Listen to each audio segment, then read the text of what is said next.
I returned to my home country with millions in assets and attended the baby shower of an old classmate's child. To my surprise, the woman holding and nursing the baby was my wife, Luna, whom I had been married to for 5 years. Our old classmate, Alex, asked her, "What will happen if he finds out?" Luna responded, "So what if he finds out? He can't live without me." A bitter feeling welled up in my chest as I dialed my partner's number. "Earlier, you mentioned the idea of me staying abroad as a partner. I've decided to agree to it." Chapter 1. That's great. With you joining the firm, we'll definitely be able to take things to the next level. I'll arrange everything, and in 3 days, we'll head abroad together. My partner's excited voice echoed in my ear, and I couldn't help but smile slightly, infected by his enthusiasm. Just then, the front door opened. Luna, in a loose maternity outfit, stared at me in surprise, and the baby items she was holding fell to the floor. "Why did you suddenly come back?" she asked, flustered, as she scrambled to pick things up. Avoiding my gaze, I remained silent, watching her quietly. "A year ago, when I was assigned to work abroad, Luna, still under my care after 4 years of marriage, was as radiant as a young girl. Now, she looked tired, her figure so swollen that even the loose clothes couldn't hide it. I felt sorry for her, but she seemed to be willingly degrading herself. Maybe what I gave her was never what she truly wanted." Seeing that I didn't speak, she seemed to finally remember what day it was. "Did you come back to celebrate our anniversary? You should have told me in advance." She actually began to complain to me. Seeing that I still didn't respond, she glanced at the dining table, then at my empty hands. Her face changed instantly. "If we're celebrating, why didn't you cook? Where's my gift?" In the 5 years since our marriage, I had always treated her as my precious. Every holiday was an excuse for me to pamper her. I would prepare a lavish meal in advance and get her the gift she wanted the most, to win her favor. But today, I didn't need to do that. Her happy face, holding the child at the banquet, kept flashing through my mind. "I'm too tired today. Don't feel like moving." I gave a perfunctory reply. The next moment, she actually threw her bag in anger. With a loud thud, it hit the ground. "William, after a whole year apart, this is how you treat me," she yelled at me, forgetting entirely how she had treated me. Had this been in the past, I would have started a hysterical interrogation about what was going on with the child. But everything that happened today made me lose the desire to ask. The love I had for her shattered into pieces the moment I saw the child. I no longer had any expectations for her. I stood up and stared at her coldly. "What? Weren't you full at the banquet?" She froze for a moment. After a while, she said, "You know I went to Alex's baby shower, right? Alex, our old classmate from college." Of course, I remembered. He was her ex, but they had only dated for 3 months before he broke up with her. When she told me about this past, she had mocked him disdainfully. I was so blind back then. Getting involved with Alex. Now he's begging me, but I wouldn't look at him even if he were on his knees. I believed her words, but in the end, it turned out I was the blind one. Perhaps feeling guilty, she used the excuse of going to the bathroom to escape. As soon as I heard the water running in the bathroom, I opened my phone and saw a new post from Alex. In the photo, he was holding a 1-month-old baby, his face full of happiness. The caption read, "Thank you for fulfilling my mother's last wish, completing my life." A sharp pain tore through my heart. What a perfect life, but what about my mom and me? For 4 years after our marriage, I had wanted a child, but Luna always pouted and said she wasn't ready. Then, a year ago, my mother passed away in a car accident. Her last words were, "My son, the greatest regret of my life is that I didn't live to see you have a child. I'm sorry, I've let you down. Mom, I'm sorry, I failed you. I was blind and chose the wrong person. I let you die with this regret." As I was lost in those memories, Luna came out of the bathroom. Seeing my red eyes, she rushed into my arms. Chapter 2. "I'm sorry, darling. I shouldn't have spoken to you like that just now." She still had that familiar scent of jasmine shower gel. I used to love the smell of her skin after a shower. Every time she finished bathing, I would hold her for a long time. But now, it made me feel nauseous, like I might throw up. I reached out and pushed her away. "No need." Her expression stiffened, and she seemed to want to explode but held it in. "You haven't eaten dinner yet, right? Let me cook some noodles for you." This was probably the first time she had ever actively offered to cook for me, but I didn't feel happy at all. Just as I was about to refuse, she had already walked into the kitchen and started getting busy. Her long hair cascading over her shoulders. The warm scene used to be what I dreamed of. Suddenly, her phone, which had been placed on the shoe cabinet, rang. I turned my head unintentionally and caught a glimpse of the incoming call. My heart felt like it was stabbed again. The caller ID showed, "Husband," but I was clearly sitting right behind her. She rushed out of the kitchen and answered the phone right in front of me. "Hello, Alex. Don't worry, I'll be right over." She hung up, and while putting on her shoes, she didn't even glance at me. Honey, Alex's baby seems to be sick and won't stop crying. He's a man, so he doesn't know what to do. I'm going over to check on him. She added, Alex's wife died during childbirth, and he couldn't handle it, so he asked me for help. Don't misunderstand. I almost laughed in anger. To lie to me. She even cursed herself. You can go. I interrupted her explanation in a calm tone. She gave me a surprised look, but in the end, she still chose to rush off to Alex. She didn't come back for a long time. After I finished washing up and lay down, I saw that Alex had updated his social media again. The photo showed a bowl of half-eaten noodles, with Luna in the background, breastfeeding the baby. It was a live video. The sound left on. I heard Alex ask, "Can you stay the night?" Luna's answer was immediate. Sure, I'll find a way to explain it to him. I turned my head to look at the kitchen. The noodles were still in the pot, half-cooked, untouched, just like the marriage I had insisted on for 5 years, abandoned halfway, because the leading lady was now cooking noodles for someone else, soothing a child, and staying over. I liked Alex's post. He deleted it immediately. The next second, Luna's call came through. Honey, the baby has a bit of a fever and needs someone to take care of him. I won't be coming home tonight. But don't misunderstand. I'm just helping Alex out. We have clear boundaries. Clear boundaries. The boundaries for him to have children with her.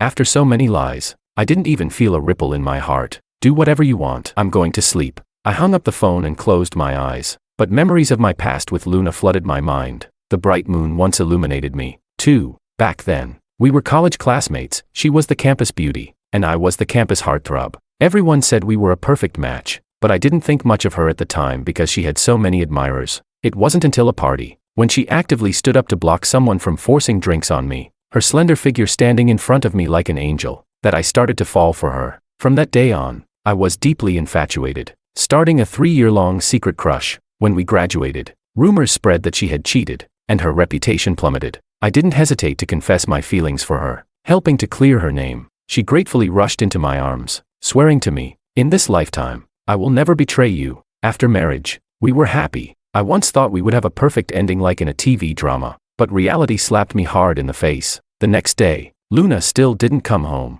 She only sent me a text saying she was still taking care of Alex's child. I didn't reply. The next morning, I heard sounds coming from the kitchen. Following the smell of food, I walked out of the bedroom to find Luna, wearing an apron, smiling at me just like in my old dreams. Honey, you're awake. Go wash up and have breakfast. Chapter 3. I used to be lost in the beautiful dreams I had woven for myself, but now, it was time to wake up. I walked to the sofa and sat down, shaking my head at Luna. I don't want to eat. Her face changed, and she was about to snap at me. I spoke up before she could. Let's talk. Talk about what?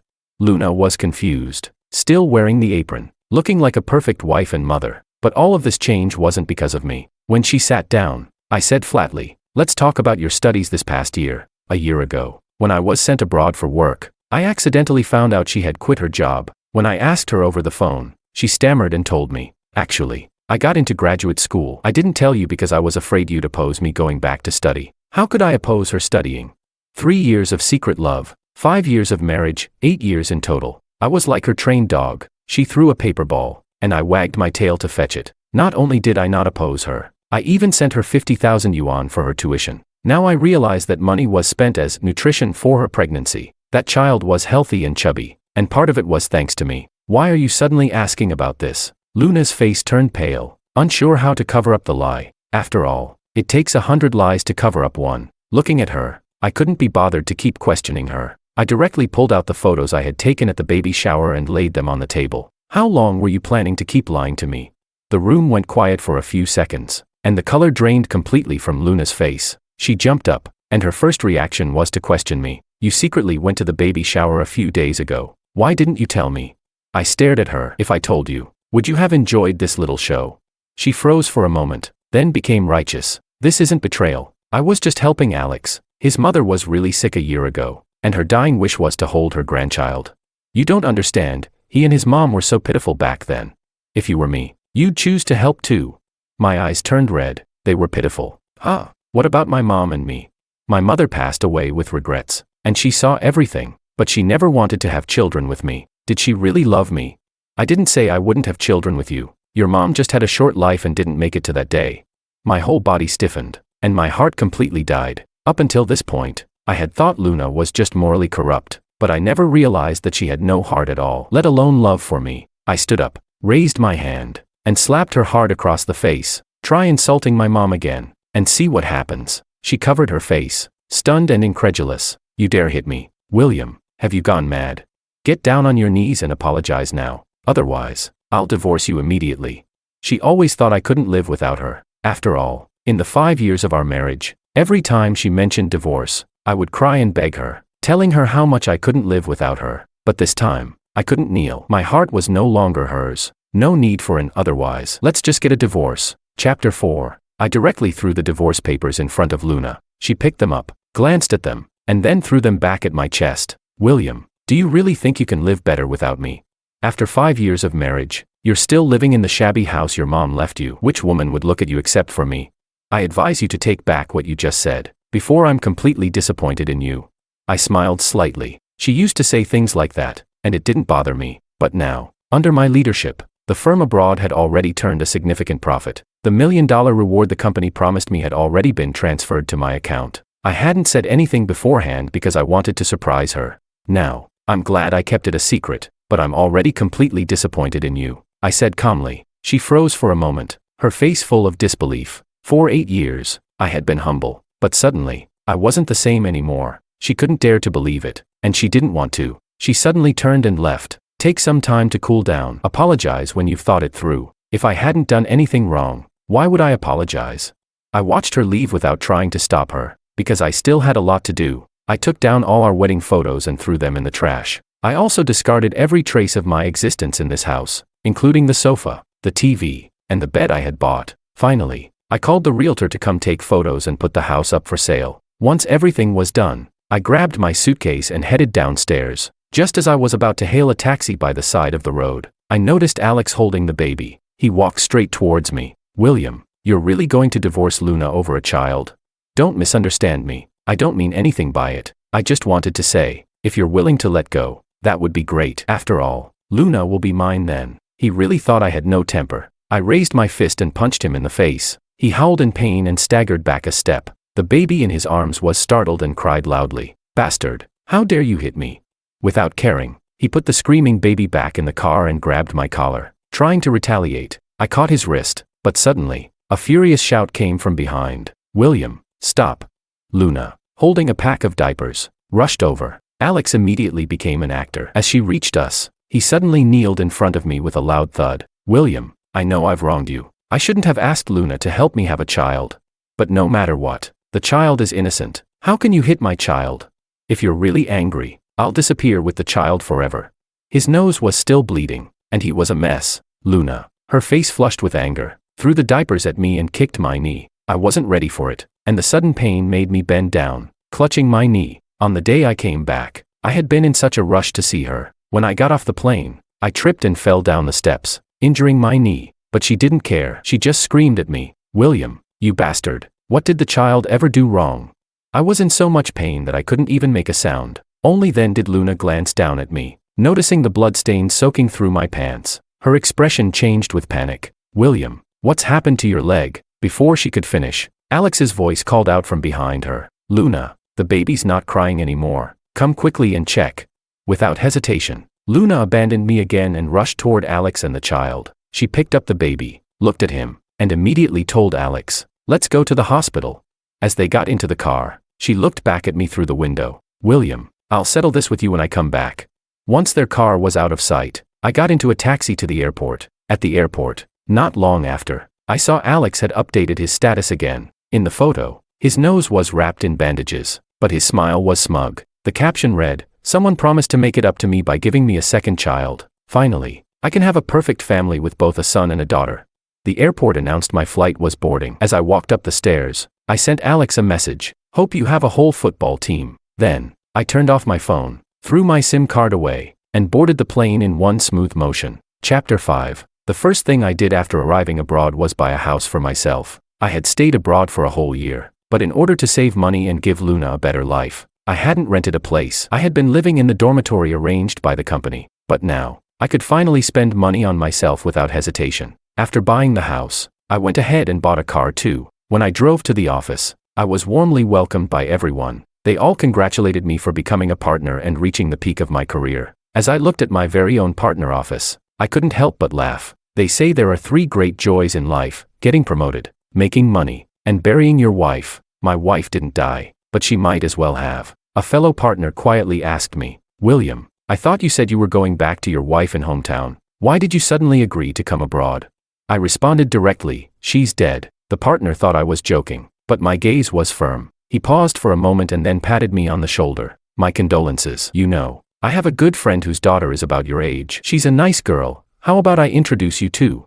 I shook my head. It wasn't because I still had feelings for Luna. It was simply because my marriage wasn't over yet, and I didn't want to waste this girl's time. The next morning, I called a seasoned divorce lawyer. Upon hearing my situation, he was filled with righteous anger. "Don't worry, you've definitely got the upper hand in this case. After all, there's plenty of evidence of your wife's affair, the man's social circle, the photos you took, these are all proof. I'll file a lawsuit for you and make sure she walks away with nothing. She won't get a penny from you. Just wait for the good news."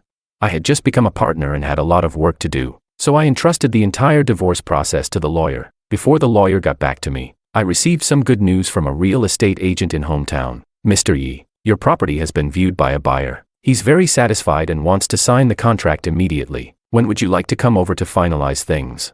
I thought I could handle it remotely, but the agent said, "No, you have to be here in person. This is a contract worth over $1 million, and no one wants to take responsibility if something goes wrong."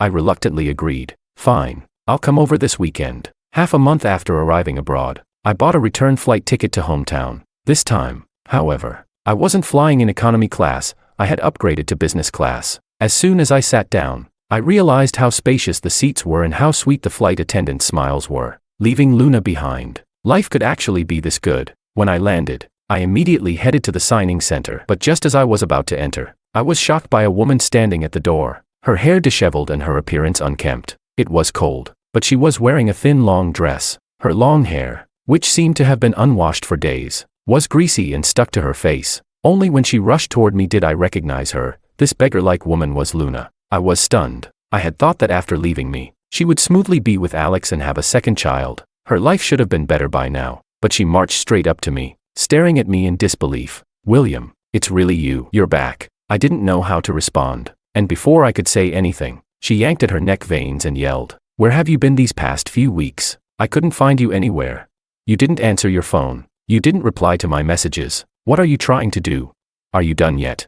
Her shouting made my ears ring. Just then, the agent came out and saw me, calling out, "Mr. Yi, you're here. Quick, quick, the buyer is waiting for you inside."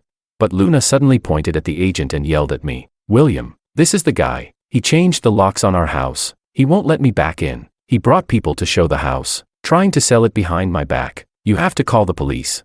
Luna seemed to have lost her mind. I pushed her hand off my clothes and spoke calmly. "I changed the locks. I also told him to sell the house." "Luna, have you forgotten? I already told you that I want a divorce. You're free now. You can have as many children with Alex as you want." Chapter 6. The scene was quiet, and I was sure Luna had heard what I said. I was also certain that in the past week, my divorce lawyer had already been in touch with her, but I didn't understand why she was pretending not to know. I didn't care to say more, so I signaled the agent to get ready to go inside and sign the contract. At that moment, Luna blocked my path. She shakily raised her hand, showing me the wedding ring I had given her 5 years ago when I proposed. The diamond was small. Back then, I was poor, but I had sworn to her, "When I make money, I'll buy you a diamond 10 or 100 times bigger than this. I'll make sure you never have to live in hardship." With tears in her eyes, she pointed to the ring and said, "Husband, don't you remember? When you put this ring on my finger, you promised you'd always treat me well. I've never taken it off." I turned my face away. "I've forgotten. In fact, on the day I returned to hometown for a baby shower, I brought back $1 million pink diamond, intending to give it to her, but she betrayed me." "William, how could you do this to me? There were so many guys who liked me back in school. I chose you, someone who had nothing. Now, you've wasted 5 years of my youth, and you're throwing me away. I won't agree to this." So, it wasn't about her disagreement. It was about her unwillingness to let go, because I had demanded she leave with nothing. I smiled. "If you won't divorce, we'll go to court. I can drag this on, but what about you?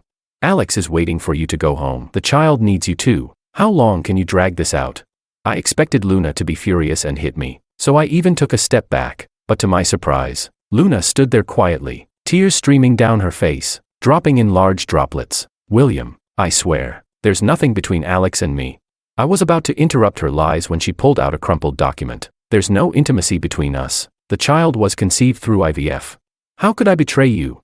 She looked at me with tear-filled eyes, pitiful beyond words. For a moment, I saw the girl from the past, the one who would cry as soon as she was upset, standing in front of me. Back then, whenever she cried, I wanted nothing more than to give her my heart. But now, seeing her like this, I felt no sympathy at all. Whether the child was conceived naturally or through IVF doesn't matter anymore. I'm divorcing you. Just as I was about to leave, Luna started crying hysterically. Suddenly, I heard Alex's voice from behind. William, you're a real bastard. You have no sympathy for her. Even if you want a divorce, you shouldn't leave Luna with nothing. She's been with you for 5 years. She may not have achieved anything, but she's endured a lot for you.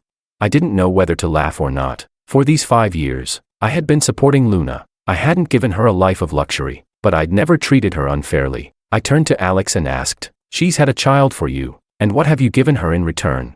Alex's face stiffened, and he was at a loss for words. I sneered. Alex cursed at me from behind. I've always told Luna not to get involved with someone like you, a so-called phoenix man. When it comes to divorce, you'd want to strip a woman bare. Don't worry, I'll take care of Luna from now on and give her the best life. You poor bastard can just wait. I didn't look back as I walked into the signing center. After selling the house, $1.5 million was directly transferred to my account. My return flight was tomorrow. I went to the hotel and dropped off my luggage. Just as I settled in, Luna actually called me. William, please save me. Chapter 7. I had no idea what kind of trick Luna was trying to pull this time. I was on high alert. If you need help, you should be calling the police, I said. But she cried, no, the police can't help me. My child has been diagnosed with congenital heart disease and needs heart bypass surgery. Only you can help me now. I was at a loss for words. Whenever something good happens, I'm not the one she thinks of, but when she needs money, I'm the first person she calls. She never fails to disappoint me. Without hesitation, I rejected her. I don't have the money. She was stunned. William, no matter how much you hate me, the child is innocent. How can you just stand there and watch as the child suffers without treatment? Do you have no compassion? I almost laughed in anger. The child isn't even mine. Why should I feel compassionate? Besides, just recently, Alex had been cursing me out as a poor phoenix man, claiming he would take care of Luna. I asked her, you're not calling the child's father, you're calling me. Are you out of your mind? Luna stammered. He can't come up with that much money. What he said before was just to put on a front. This time, I really laughed, but that laugh quickly faded. Alex has nothing, and she was willing to have his child. Yet I had given her everything, and she wouldn't love me in return. Before I could speak, Luna said again, you just sold the house and got a large sum of money, didn't you? Please, lend me $500,000. With my current financial standing, $500,000 wasn't a problem, but if that money was going to save Alex's child, that was a different matter. I didn't have a saintly heart. I would love to punch Alex again. I blurted out, why should I? You don't really think I still love you, do you?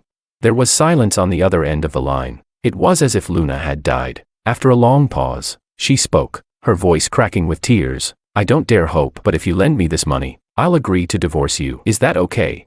She was so humble that it was as if she had fallen into the dirt, but I felt no pleasure, only relief. I agreed immediately. Fine, I'll give it to you, as long as it meant cutting ties with her. I would spend $50,000, $500,000, whatever it took. I took the bank card and went to the hospital. Luna was leaning against the wall, covering her face and crying. I pretended not to see her, simply handing her the card and pulling out a piece of paper and a pen. Words aren't enough. Write me a promissory note to prove that this $50,000 is buying out our marriage. $50,000, buying out a marriage. When I said that, her tears flowed like a faucet. I had done my final duty, and now, I gave her a warning. Don't rely on men to live. Get a job. You can't count on someone like Alex. As soon as the words left my mouth, Alex suddenly charged at me. When his fist came at me, I caught it with my hand and then kicked him hard in the knee, just like the day Luna had hit me for him. Alex screamed in pain, clutching his knee and collapsing to the ground. To my surprise, Luna didn't rush to help him.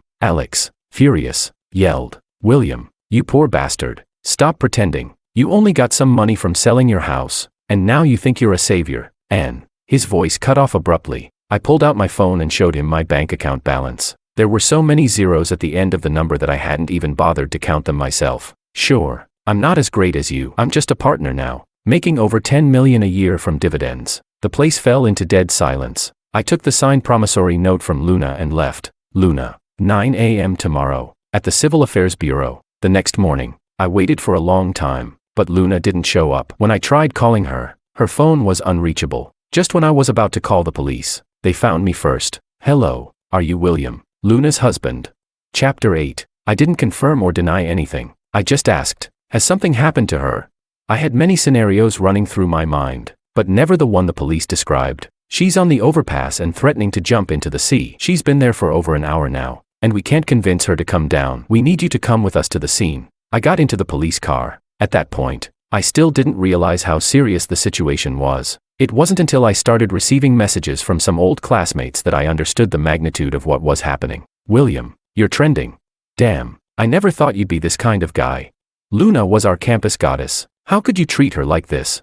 I opened the class group chat and was immediately shocked by the flurry of messages. Everyone was talking about my divorce with Luna, but the story they were telling was completely different from the truth. In this version, I was a heartless villain. I hadn't gone abroad to give Luna a better life. I had gone to keep other women there. I had brought back over 10 million, but the first thing I did was ask Luna for a divorce. When she refused, I secretly sold the house and fled abroad by myself. Now, Luna's child was seriously ill in the hospital, and I was allegedly threatening her to sign divorce papers before I would give her money for the treatment. That was why Luna had apparently been pushed to the edge and tried to take her life. The reason people were so sure of this version of events was because Alex had sent out screenshots of their conversations, where he solemnly swore with his honor that everything was true. I couldn't help but laugh at the audacity of those two. The police probably thought I had lost my mind. When we reached the overpass, Luna was standing outside the guardrail, looking ready to fall. There were countless media and onlookers around her, all trying to talk her down.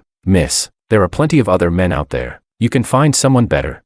I couldn't help but nod. Right. There's more than one man in the world. She doesn't need to leech off of me. At that moment, the police called out to Luna. Miss, your husband is here.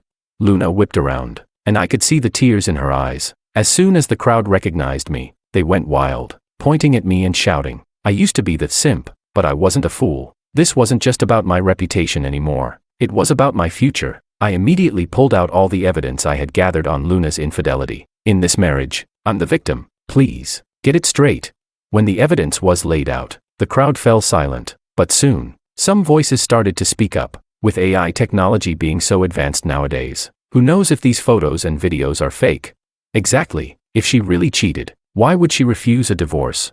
She's about to jump off a bridge, you heartless bastard.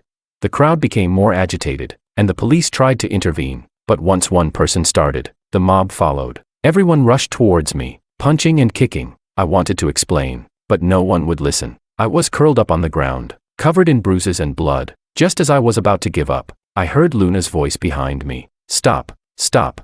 William is telling the truth. I'm the one who wronged him. It was me who cheated on him and had a child with another man. I was the one who made the mistake. William, I'm sorry. I'm so sorry. With her confession, my innocence was finally cleared. The crowd immediately scattered. I stood up, wiping the blood from my mouth and looked at Luna. I'm tired of hearing you say sorry. I have no demands from you. I won't even ask you to pay back the money. I just want you to keep your promise from yesterday and go with me to the Civil Affairs Bureau to get the divorce. As soon as I finished speaking, there was a loud splash. A massive wave of water erupted from the surface. Luna had jumped off the bridge. Chapter 9. The police immediately launched a rescue operation at the scene. The river was rushing with swift currents. Luna surfaced a couple of times, then quickly disappeared beneath the water. Seeing this, I didn't hesitate. I stripped off my clothes and jumped straight in. Thanks to my long-time habit of swimming and keeping fit, diving wasn't a problem for me. I quickly found Luna underwater and pulled her onto the shore. Her face was pale, and only after some emergency treatment did her eyes slowly open. The moment she saw me, a spark of light appeared in her eyes. William, I knew you still. I pushed her hand away when she reached for me. No, I just wanted to make sure you signed the divorce papers before you died. Being divorced is luckier than being widowed. The crowd erupted in laughter. Luna's face turned ashen. I grabbed my jacket and walked off with a nonchalant air as the crowd cheered. The next morning, I finally saw Luna, staggering toward me. Her face was even paler than yesterday, like something terrible had happened, but I didn't ask. Come on, let's get this over with. Sign the papers. She hesitated but didn't speak. When I got the divorce certificate, a huge weight was lifted from my heart. On that sunny morning, Luna called out to me, William, if there's a next life, I'll never disappoint you again. She screamed it with all her might, but I remained unmoved. Her dramatic actions had already gone viral the day before. and the scandal about her having a child with Alex was spreading everywhere. The label of scumbag was finally removed from me. Meanwhile, Luna and Alex became public enemies, the most hated people in the city. I took the divorce certificate and returned abroad. I thought I would never hear from Luna again. But 3 months later, an email arrived in my inbox. It was scheduled to be sent by Luna. In the email, she revealed something that sent a chill down my spine. It turned out that on the day she and I went to finalize the divorce, their child had died in the rental apartment. I was shocked. I had given her the money, but the rest of the email exposed the truth. The $50,000 I gave her had been taken by Alex, who claimed he would use it for the medical bills, but instead, behind Luna's back, Alex had canceled the surgery and sent the fragile baby back to the rental apartment, letting the child die slowly. By the time Luna found out, it was too late. She hadn't told me right away because she wanted to end everything before letting me know. Ending everything meant that she had waited for 3 days at the airport to catch Alex, who was planning to go abroad. She took out the concentrated sulfuric acid she had prepared in advance and poured it all over Alex. Alex's face was disfigured, and his lower body was completely destroyed. He didn't die, but his suffering was unbearable. Even basic bodily functions became difficult for him. And Luna, in that moment, as Alex screamed in agony, drank the sulfuric acid herself. In the final line of the email, she wrote, "William, I wish there were a next life." I deleted the email and permanently blocked her account. Luna, you once illuminated my life, but in the end, you were never my moon. May we never meet again in the next life. I will be my own moonlight.